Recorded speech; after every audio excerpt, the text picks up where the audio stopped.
بسم اللہ الرحمن الرحیم إن ربك هو أعلم بمن ضل عن سبيله وهو أعلم بالمهتدين صدق الله العلی العظیم۔ یقیناً تیرا رب، تیرا پالنے والا بہتر جانتا ہے کہ کون اس کے راستے سے بھٹکا ہوا ہے، اور وہی بہتر جانتا ہے کہ کون لوگ ہدایت یافتہ ہیں۔ علم کی حقیقت کے بارے میں آپ کی خدمت میں عرض کر رہا تھا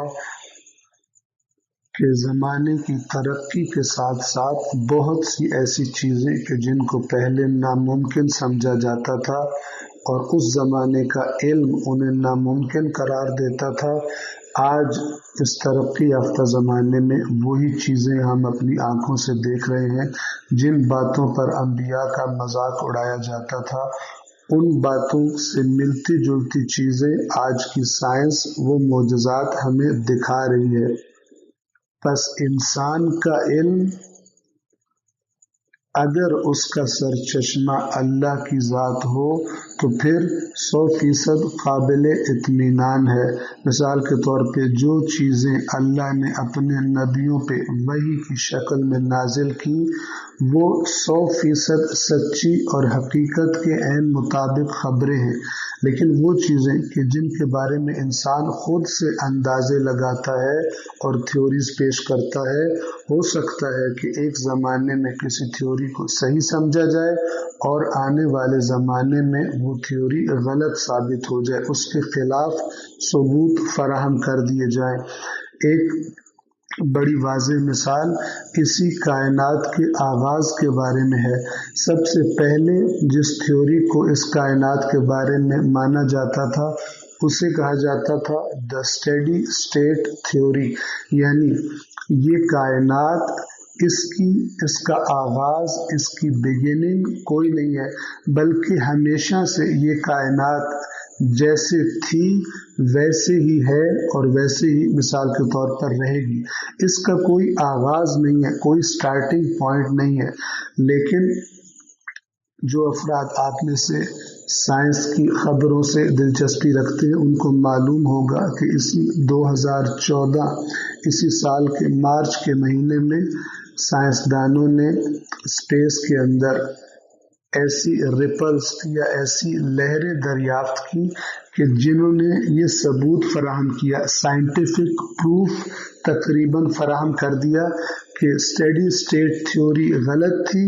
اور ایک اور تھیوری جسے دا بگ بینگ کہا جاتا ہے، اور جو یہ کہتی ہے کہ پہلے یہ کائنات موجود نہیں تھی اور ایک بہت ہی چھوٹے ذرے کی شکل میں تھی، پھر ایک دھماکہ ہوا، بہت بڑا دھماکہ جسے بگ بینگ کہا جاتا ہے، اور اس دھماکے کے نتیجے میں یہ کائنات وجود میں آئی۔ سب سے پہلے جب دا بگ بینگ تھیوری پیش کی گئی تھی کسی ایسٹرونومر کی طرف سے، اور یہ ایسٹرونومر بھی کوئی دیندار شخص نہیں تھا، مسلمان نہیں تھا، عیسائی نہیں تھا، بلکہ جنہیں ایتھیسٹ کہا جاتا ہے وہ شخص تھا یہ۔ اس نے جب یہ تھیوری پیش کی تو سائنسدانوں نے یہ کہہ کر اس تھیوری کو ماننے سے انکار کر دیا اور اسے رد کر دیا، ریجیکٹ کر دیا، کہ یہ تھیوری، اس میں سے مذہب کی اور دین کی خوشبو بہت آتی ہے، اور بعض وجوہات کی بنا پر چونکہ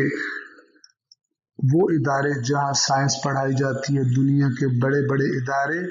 انہوں نے گویا اس بات پر اتفاق کیا ہوا ہے کہ معاشرے کو خدا کی طرف نہیں جانے دینا، لہٰذا جس بات میں سے اللہ کی خوشبو آتی ہو یا دوسرے لفظوں میں دین کی خوشبو آتی ہو، یہ لوگ اس کے خلاف محاذ کھڑا کر لیتے ہیں۔ لہٰذا سائنسدانوں نے کہا کہ اسٹیڈی اسٹیٹ تھیوری ہی ہم قبول کریں گے، اور بگ بینگ تھیوری چونکہ اس سے مذہب کی خوشبو آتی ہے،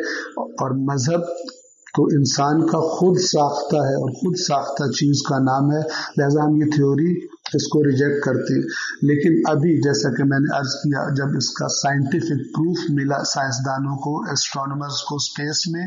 تو اب انہوں نے کہا، اب یہ کہتے ہیں کہ یہ بگ بینگ تھیوری ہی حقیقت ہے اور اسٹیڈی اسٹیٹ تھیوری حقیقت نہیں ہے۔